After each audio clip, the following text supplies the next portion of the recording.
Ya pemirsa, selamat datang kembali di Ujang Halu Channel. Berkat film Vina sebelum 7 hari, kasus yang tenggelam selama 8 tahun lamanya kini kembali dibuka dan diproses. Kali ini banyak netizen yang speak up, menyampaikan kekecewaannya kepada aparat yang terkesan lamban dan tidak serius dalam menuntaskan kasus Vina ini. Terlebih 3 pelaku masih sejahtera berkeliaran selama 8 tahun, tidak tercium keberadaannya. Nah, mari kita simak videonya.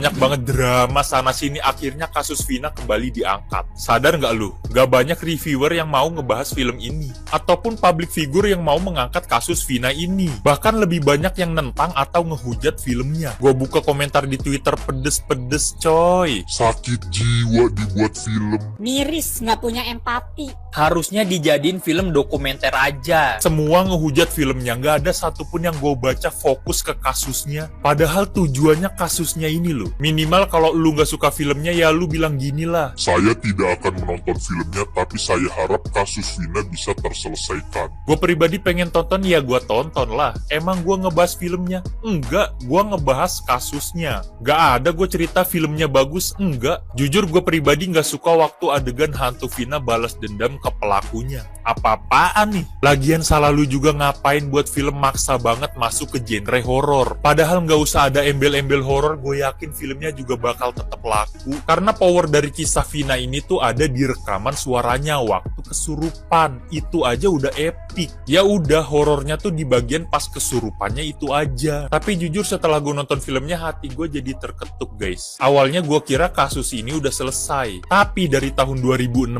sampai sekarang, pelaku utamanya masih belum ketangkep. Hilang gitu aja. Anak siapa, mukanya kayak gimana, gak ada yang tahu. Aneh banget kan? Gue pribadi gak memperdulikan kontroversial tentang filmnya. Tapi gue sangat peduli sama kasus Vina ini. Dan alhamdulillah tadi pagi gue lihat masuk podcast Denny Sumargo. Dan kasusnya resmi diangkat kembali oleh Polda Jabar. Jadi gue sempet diskusi sama temen gue, reviewer film juga yang ada di X Twitter. Kok anak Twitter pada bungkam kasus Vina ini sih? Katanya, nggak gitu bro. Filmnya ini udah keterlaluan banget. Mengeksploitasi kesadisan, pelecehan. Ketahuan banget nyari cuannya dengan dijadikan film horor. Apalagi pemeran utamanya ini masih di bawah umur. Gue jawab, iya sih gue setuju. Tapi orang-orang kenapa nggak mau ada yang nge-up kasusnya? Malah lebih banyak fokus ke menghujat filmnya. Gak gitu bro, nanti kalau kita ngebahas kasusnya malah dikira mempromosikan filmnya. Jadi nanti aja tuh, kalau filmnya udah turun layar, baru gua nge-up kasusnya. Yakin lu kasusnya bakal ke-up lagi? Dari tahun 2016 lo ini. Gue yakin mah kagak bakal ke-up lagi. Ketiban sama berita-berita lain. Gue udah nonton filmnya bro, jujur gue juga kurang srek sama filmnya. Tapi film ini mampu membuat gue sadar harus di-up lagi nih kasusnya. Karena emang banyak banget tanda tanya di kasus ini. Kalau lu sadar nih, setelah kasus Vina ini dijadikan film, ada yang ngehujat doang. Banyak yang diem, dia nggak mau ikut campur. Dan sangat sedikit yang speak up. Nah, bagian sedikit itu salah satunya gue. Gue nggak fokus ngebahas filmnya, tapi gue fokus ngebahas kasusnya. Kapan lagi ada timing untuk nge-up kasus Vina ini? Mulai dari sekarang lah.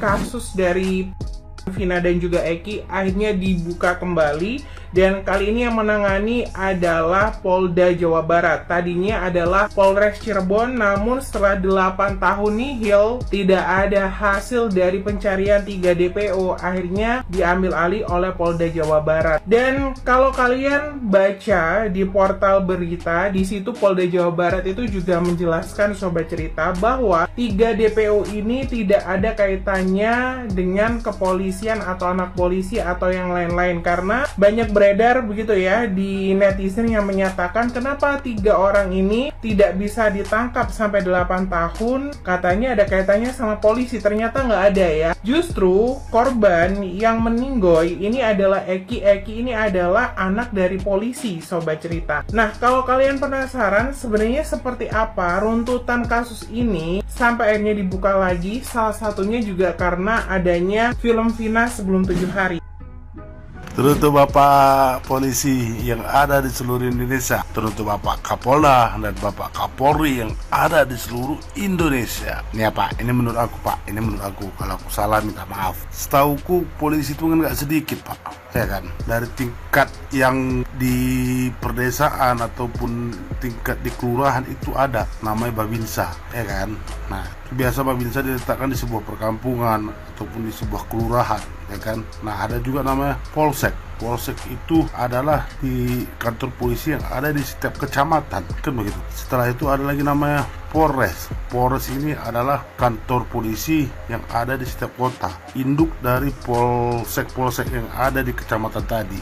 Nah, setelah Polres ada lagi namanya Polda, polisi daerah. Nah, jadi setiap provinsi memiliki beberapa kota, beberapa Polres. Nah, Polres itulah di bawah naungan Polda. Setelah itu ada namanya Mabes Polri, yang dimana menaungi setiap Polda yang ada di Indonesia. Jadi kalau dibilang DPO dengan sedetail itu dan selengkap itu personel polisi, baik dari perkampungan hingga ke kota besar, itu semua ada polisinya loh Pak. Kenapa hanya menangkap beberapa pelaku? Itu kesulitan. Hanya 3 pelaku loh nih Pak. Nah, jadi tidak hanya kasus Pina ini loh, banyak juga masyarakat yang melaporkan tindak kejahatan. Ya udah, polisi karena udah capek mencarinya tidak berusaha semaksimal mungkin hingga akhirnya keluar DPO.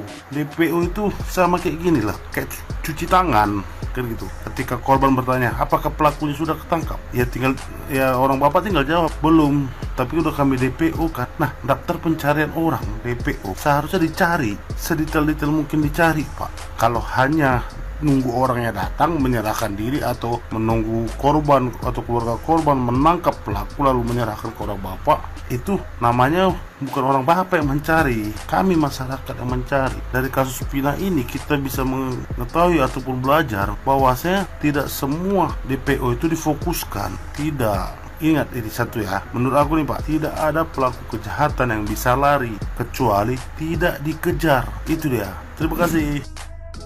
Penyelidikan tetap dilakukan oleh kepolisian dan akhirnya berhasil mengungkap 11 tersangka.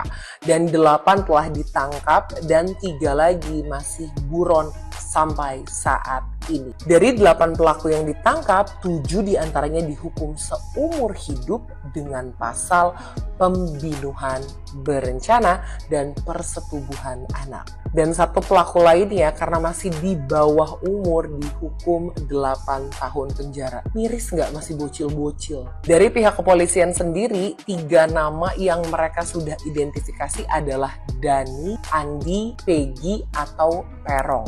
Tapi polisi juga mengatakan bahwa ini tuh nggak tahu nama asli atau samaran. Polisi juga menghimbau kepada keluarga atau kerabat yang mengetahui keberadaan 3 orang ini untuk segera menyerahkan diri agar bisa berlanjutnya kasus hukum pada mereka. Dan juga jika ada upaya untuk melindungi, menutupi jejak, atau menyembunyikan 3 DPO tersebut, dalam undang-undang ini berlaku hukum pidana bagi orang-orang yang melakukannya. Gue cuma berharap keadilan sebaik-baiknya untuk almarhum Vina dan Rizky, dan utamanya buat keluarga mereka berdua. Ini aja bukan hal yang mudah untuk diterima, apalagi dengan cara yang keji dan biadab sama pelaku-pelaku ini. Please sama-sama kita kawal, kita cari tahu. Semoga kita netizen bisa menemukan teka-teki 3 orang DPO ini dan dia membusuk di penjara.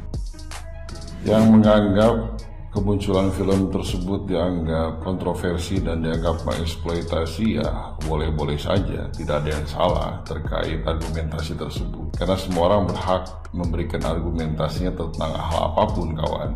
Namun di sisi lain kita pun harus mengapresiasi dengan adanya film tersebut. Mengapa demikian? Justru dengan adanya film tersebut, masyarakat menyadari bahwa ada kasus Vina yang memang belum terselesaikan secara utuh, belum terungkap secara jelas. Apalagi ada 3 DPO yang belum ditemukan dan belum ditangkap kawan. Bahkan tidak hanya masyarakat yang kembali tersadarkan, pihak aparat negara pun akhirnya menyadari bahwa masih ada hal-hal yang belum terselesaikan, terutama 3 DPO yang belum mereka tangkap. Minimal dengan adanya film tersebut, masyarakat dan aparat kembali aware terkait kasus tersebut kawan. Ya seperti itu ya, kadang ada netizen yang punya pola pikir yang sempit gitu, mereka lebih fokus kepada filmnya ketimbang kasusnya di film tersebut, yang terkandung di film tersebut gitu kan. Jadi keprihatinan netizen terhadap kelambanan penegakan hukum dalam kasus Vina memang sangat beralasan ya. Keberadaan film Vina sebelum 7 hari telah membuka mata kita semua terhadap urgensi penyelesaian kasus tersebut ya. Jadi sangat perlu sekali respon yang lebih cepat dan efektif dari pihak berwenang serta transparansi dalam proses penyelidikan gitu kan. Terlebih lagi keberlanjutan kebebasan yang dinikmati oleh ketiga pelaku yang hingga saat ini masih buron selama 8 tahun lamanya menimbulkan pertanyaan yang serius terkait keadilan dalam sistem hukum kita ya. Jadi saya berharap agar aparat penegak hukum mendengarkan suara publik ini yang barusan kita tonton dengan serius dan memberikan upaya terbaik mereka untuk menegakkan keadilan dalam kasus ini gitu kan. Ya mungkin sekian, terima kasih buat kalian yang sudah menyimak. Jangan lupa pamit, sampai jumpa lagi di next video.